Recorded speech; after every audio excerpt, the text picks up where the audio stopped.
João 14, do 1 ao 6. Vamos ler, diz assim. Isso Jesus falando: Não se turbe o vosso coração, credes em Deus, credes também em mim. Na casa de meu Pai há muitas moradas.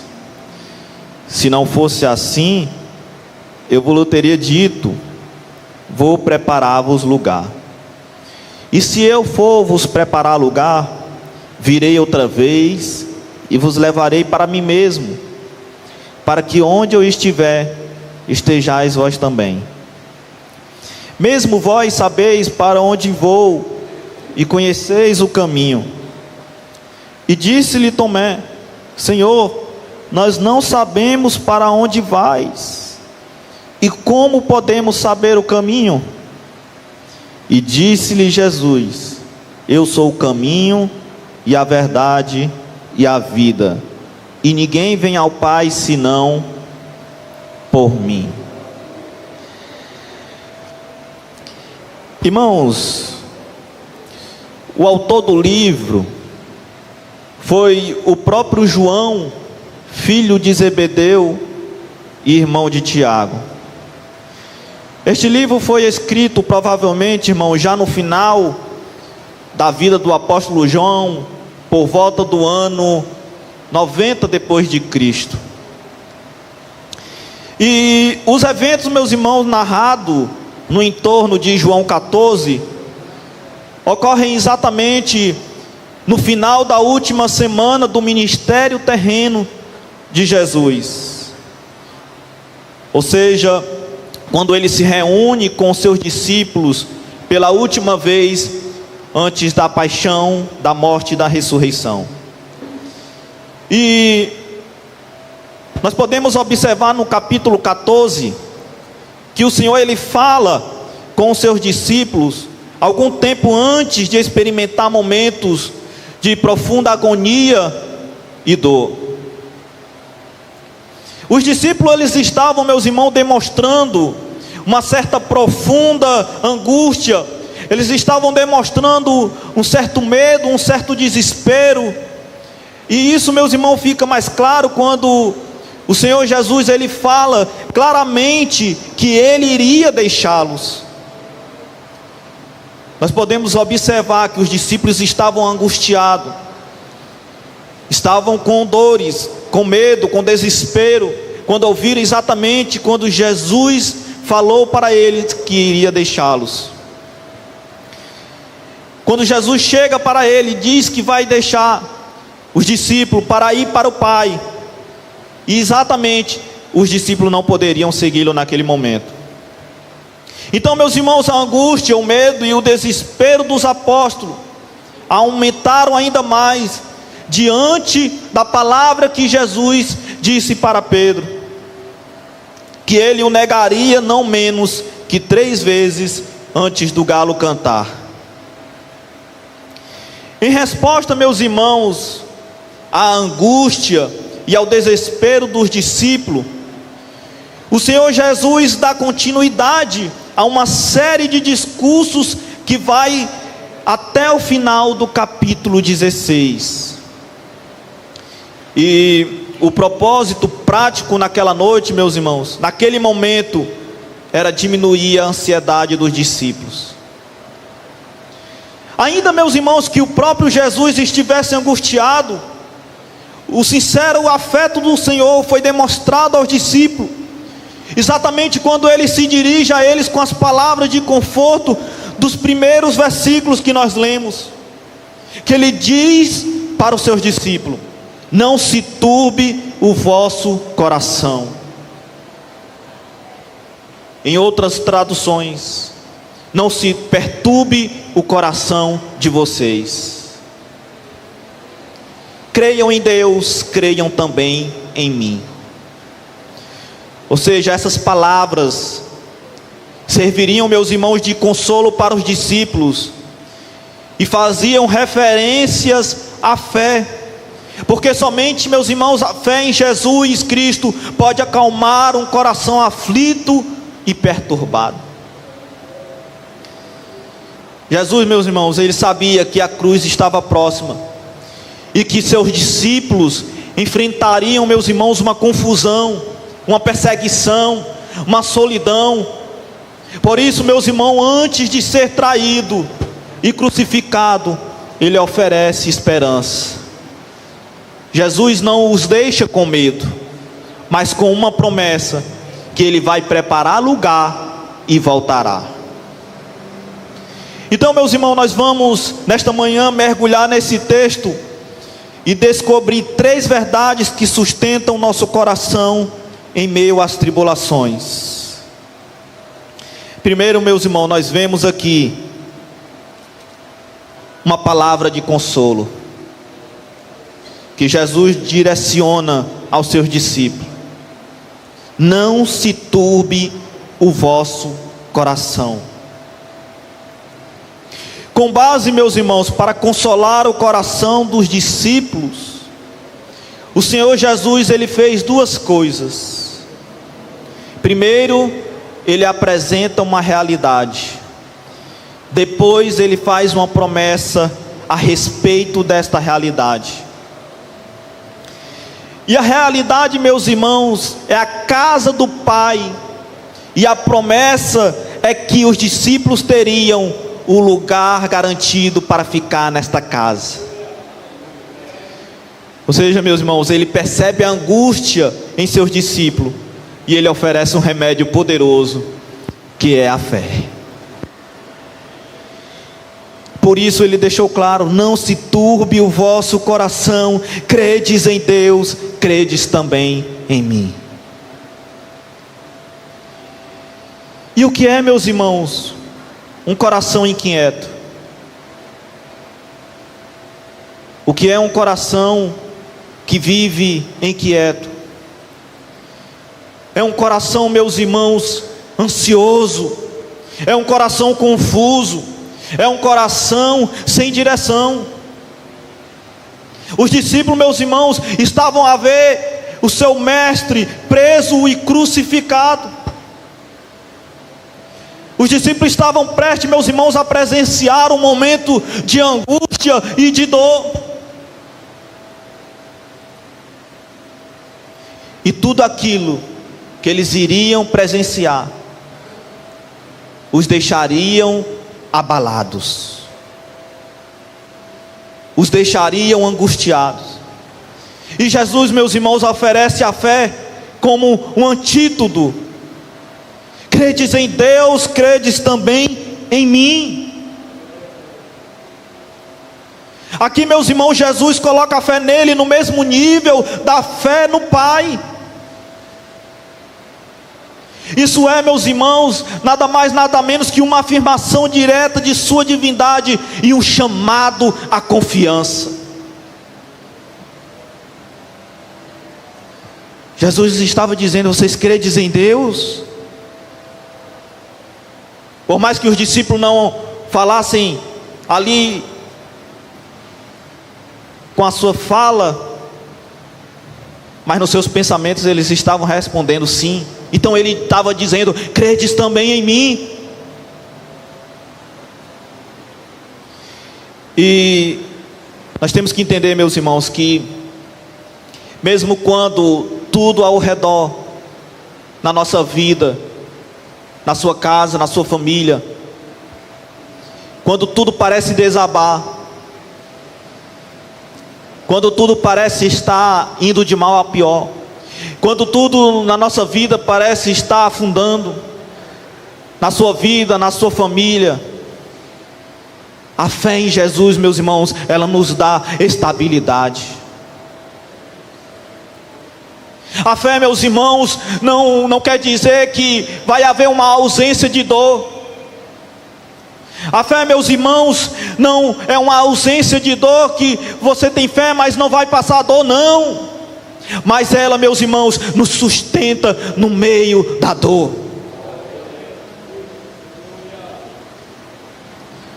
Quando tudo parece estar indo de mal a pior, a fé, ela nos sustenta. A fé, meus irmãos, nos encoraja a prosseguir avante. Segundo ponto, Jesus deixou uma promessa gloriosa. No versículo 2 e no versículo 3 ele disse: na casa de meu pai há muitas moradas. Se não fosse assim, eu vos teria dito: vou preparar-vos lugar. E se eu for vos preparar lugar, virei outra vez e vos levarei para mim mesmo, para que onde eu estiver, estejais vós também. Jesus deixou uma promessa gloriosa nesses dois versículos. Aqui Jesus, meus irmãos, ele revela a esperança escatológica, o destino final daqueles que confiam nele.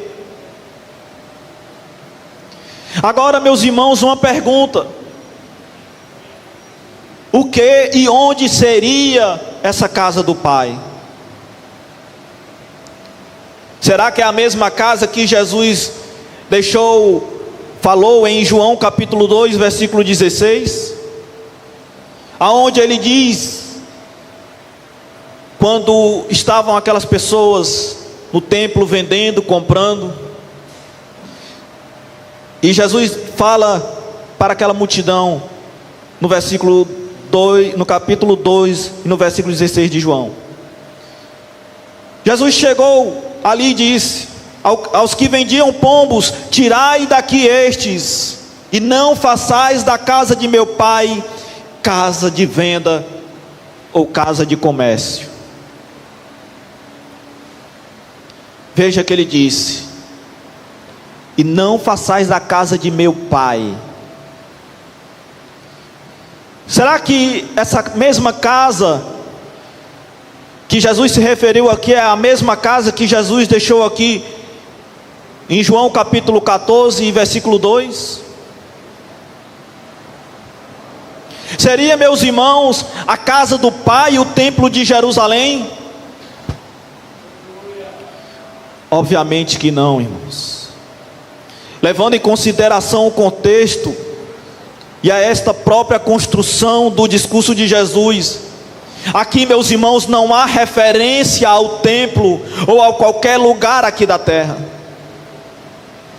A casa do Pai, meus irmãos, é o lugar prometido ao longo de toda a Escritura, como o destino daqueles que creram em Jesus e pela fé receberam dele a remissão dos pecados.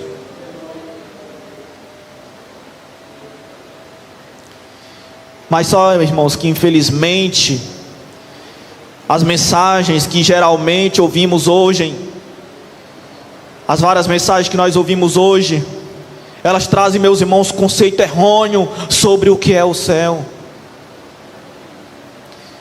Em resumo, meus irmãos, muitos acreditam que a casa do Pai é uma terra do prazer. Muitos acreditam, meus irmãos, que a casa do Pai é como a terra do nunca, ou é a terra, meus irmãos, comparado a uma Disneylândia.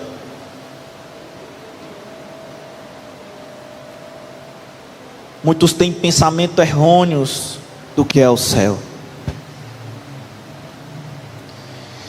E nós vemos que a intenção de Jesus, meus irmãos, é mostrar que na casa do Pai, em tempo oportuno, os discípulos poderiam desfrutar novamente de sua gloriosa presença.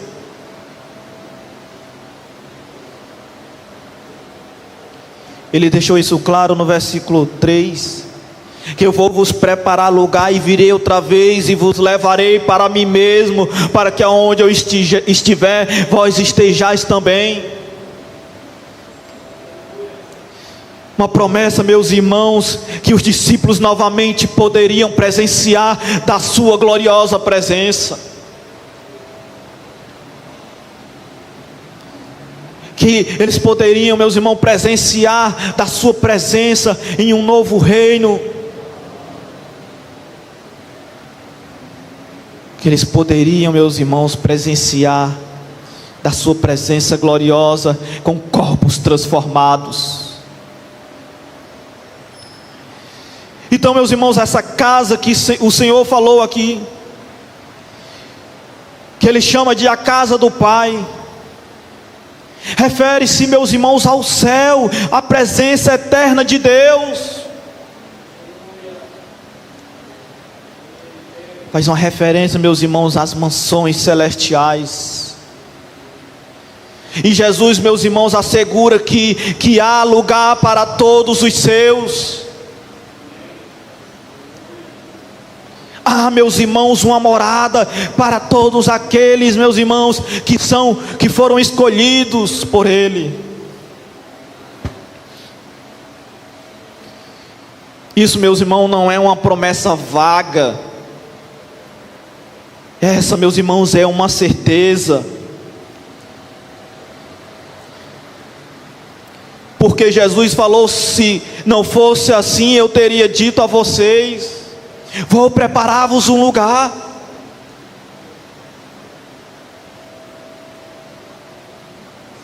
Se não fosse assim, meus irmãos, Ele não teria dito aos seus discípulos.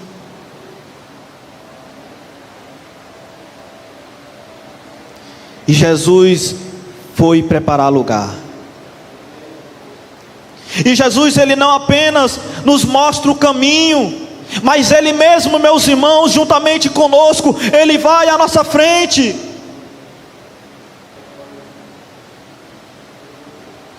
A morte de Jesus, meus irmãos, e a sua ressurreição abriram o acesso ao Pai.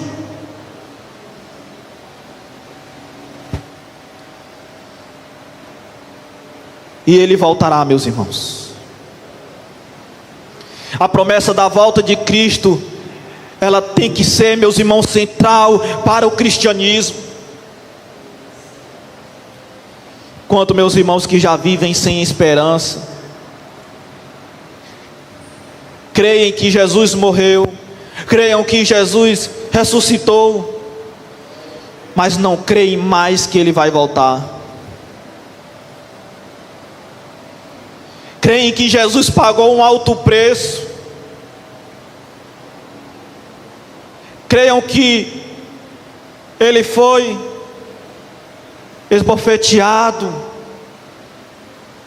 chicoteado, espancado pelos seus malfeitores, mas não acreditam que Ele vai voltar. Outros acreditam, meus irmãos, que Ele já voltou, e ainda vivem nesse mundo de pecado, acreditando que Ele já voltou, e nada mudou no mundo. Se Ele já tivesse voltado, meus irmãos, nós não estaríamos aqui neste mundo.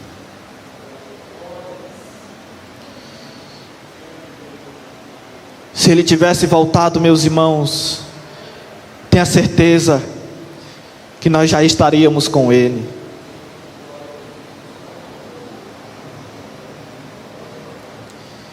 Jesus, meus irmãos, Ele não nos deixou órfãos. Ele voltará para nos buscar. Por mais que para muitos tenham por tardia a sua volta, Ele voltará, meus irmãos, para nos buscar.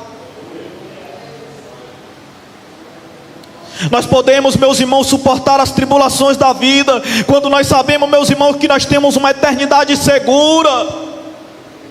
Nossa pátria definitiva não é aqui.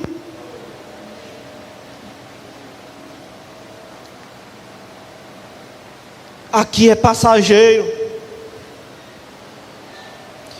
Aqui é uma vida, meus irmãos, de curto prazo.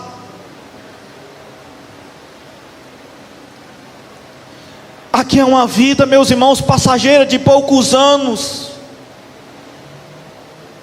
Nascemos, crescemos, envelhecemos e morremos.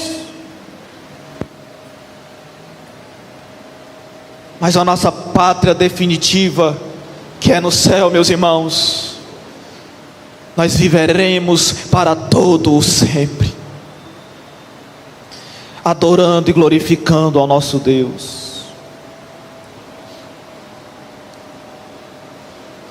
Terceiro ponto, irmãos, Jesus aqui no versículo 6, Ele nos mostra uma verdade exclusiva, que só pertence somente a Ele. Veja o que ele disse no versículo 6. Jesus disse: eu sou o caminho, a verdade e a vida, e ninguém vem ao Pai senão por mim. Agora, meus irmãos, quando o Senhor fala isso, quando o Senhor ele deixa essa afirmação, ele deixa também os discípulos confusos, principalmente meus irmãos Tomé. Quando Jesus disse: vocês conhecem o caminho para onde eu vou.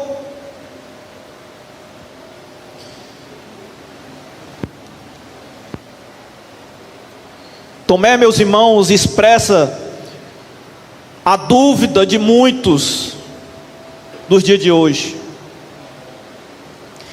Senhor, não sabemos para onde vais e como podemos saber o caminho. E Jesus aqui, ele responde com uma das declarações mais poderosas das Escrituras. Respondendo à pergunta de Tomé, Jesus se utiliza de sua sexta afirmação, dizendo: eu sou o caminho, a verdade e a vida, e ninguém vai ao Pai a não ser por mim. Jesus, meus irmãos, é a única via de acesso a Deus.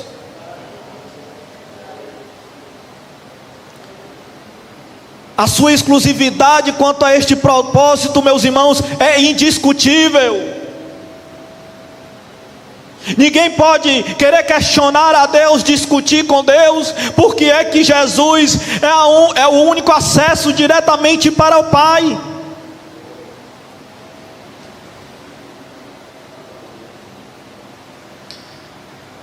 Ele é o acesso, a única via de acesso a Deus. Existe, meus irmãos, um único caminho para a casa do Pai, e seu nome é Jesus Cristo. Ele é, meus irmãos, o único acesso ao Pai. Meus irmãos, não há atalhos. Ou seja, irmãos, a raça humana só pode achegar-se a Deus por meio do Verbo que se tornou carne e habitou entre nós. Ele sim é a verdade. Jesus sim é a verdade. Ele é a verdade, meus irmãos, em um mundo de mentiras e relativismo. Jesus, meus irmãos, é a realidade absoluta de Deus. Em um mundo, meus irmãos, de relativismo, onde todos acham que só porque falam em Jesus vão ser salvos. Aonde muitos acham, meus irmãos, porque um certo local adora a Deus, fala em Jesus, acham que vão ser salvos.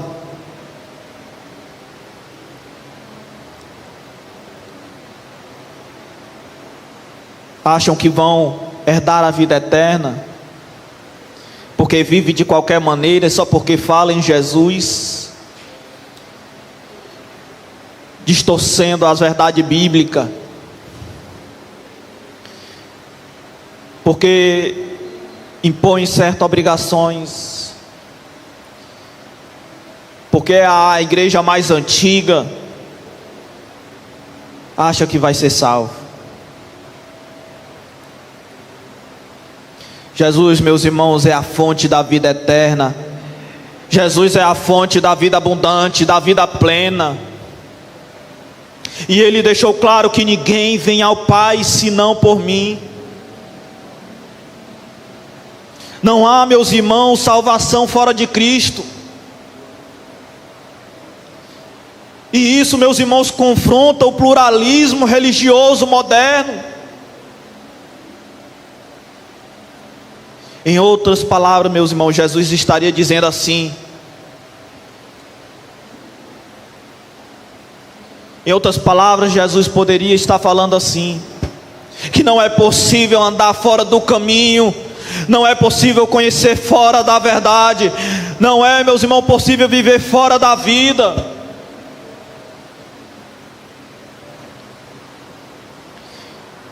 Eu sou o caminho pelo qual vocês devem andar.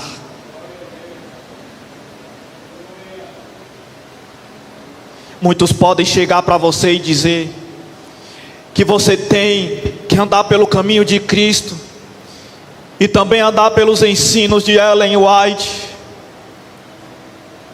Muitos podem chegar para você e dizer que você tem que andar pelo caminho de Cristo, mas que você também tem que andar pelo caminho de Maomé. Muitos podem chegar, meus irmãos, dizer para você que você deve andar no caminho de Cristo, mas que você deve andar nos caminhos, nos preceitos da Igreja Católica. Muitos podem chegar para você e dizer que vocês devem andar no caminho de Cristo, mas tem que obedecer às doutrinas deixadas pelo missionário Davi Miranda. Muitos, meus irmãos, podem dizer que você deve andar no caminho de Cristo, mas você deve, meus irmãos, obedecer os ensinos das testemunhas de Jeová.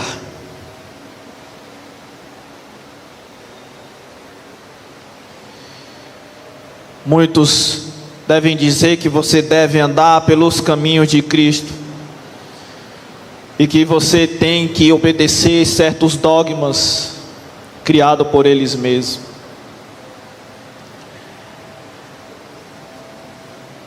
Jesus, Ele é o caminho pelo qual nós devemos andar. A verdade na qual vocês devem crer, a vida na qual vocês devem pôr a sua esperança.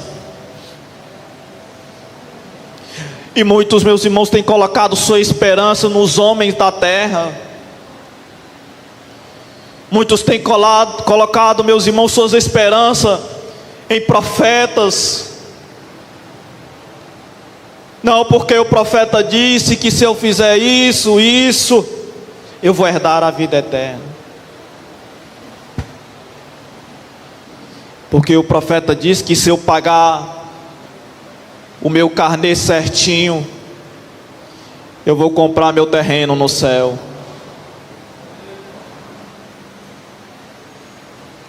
Porque se eu comprar o meu terreno no céu, aí sim eu posso ter vida.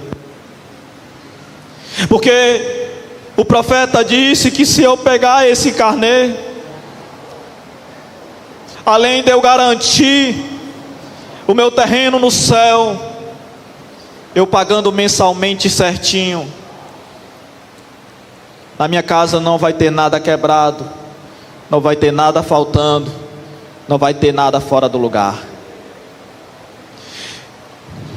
Para você que está acompanhando essa transmissão, não coloque a sua esperança nos homens, coloque a sua esperança em Jesus, porque Ele é o caminho inerrante, Ele é a verdade infalível, a vida infindável.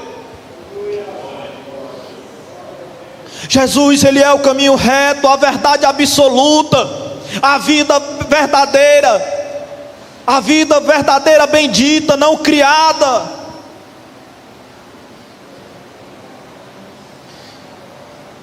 Jesus estava dizendo: se vocês permanecerem no caminho, conhecerão a verdade, e a verdade os libertará, e tomarão posse da vida eterna.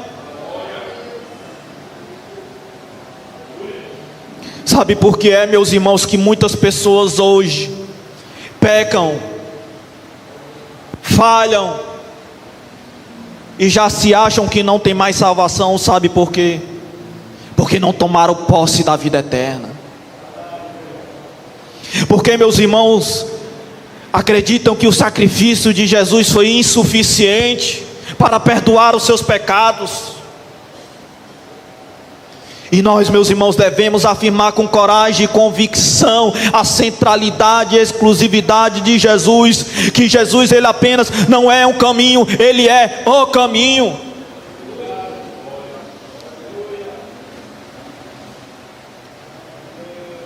Nos vários caminhos que criaram por aí, meus irmãos, Ele é o caminho.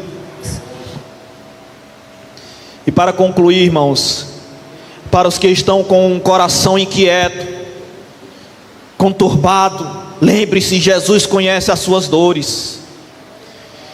Jesus, meus irmãos, Ele se importa com as suas dores e Ele oferece consolo. Confie nele, meus irmãos. Para os que perderam a esperança, há um lugar preparado, há uma eternidade com Deus, meus irmãos, aguardando os que permanecem firmes. E para você que se sente perdido, Jesus é o caminho. Se você não sabe para onde ir, volte-se para Ele.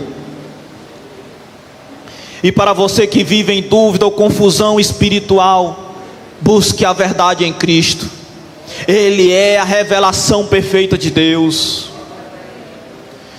E para você que está acompanhando, para você que ouviu essa mensagem, nunca perca de vista que o único caminho pelo qual importa que sejamos salvos é Jesus.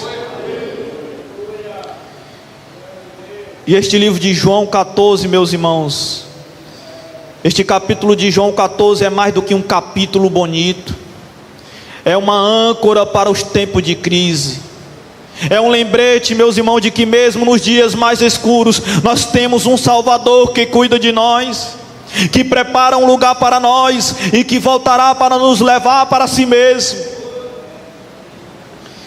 Não se turbe o vosso coração.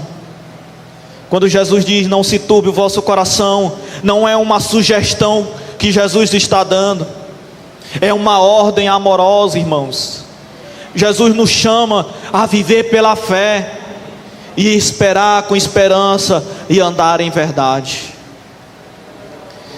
Quando o mundo diz que tudo está perdido, quando o mundo chegar e dizer para você que tudo está perdido, ouça a voz do Mestre dizendo: eu sou o caminho, a verdade e a vida, e ninguém vem ao Pai senão por mim. Amém?